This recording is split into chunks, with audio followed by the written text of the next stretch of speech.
নির্যাতিতা সে। 8ই আগস্ট 36 ঘন্টা ডিউটির পরে পেয়েছিল একটু আশ্রয়ের খোঁজ। সেটাও তার কপালে ঠিক করে জুটল না। শেষ পরিণতির বইটা সেখানেই রচিত হয়ে গেল তার। সে বুঝতে পারেনি যে 36 ঘন্টা ডিউটির পরে তার ক্লান্ত দেহটাকে নিয়ে কেউ ছিঁড়ে খুঁড়ে খাবে।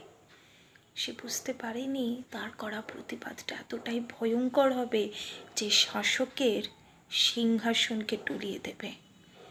সে বুঝতে পারেনি যে মেধার ভিত্তিতে সে যে জায়গাটাকে অর্জন করেছে কয়েকটা টাকার বিনিময়, তাকে সেই জায়গাটা ছেড়ে দিতে হবে। সে তো ছেড়ে দিতে চায়নি, তাই তো তাকে পৃথিবী থেকে সরিয়ে দেওয়া হলো। আর অপরিণত থেকে গেল তার প্রেম কাহিনী।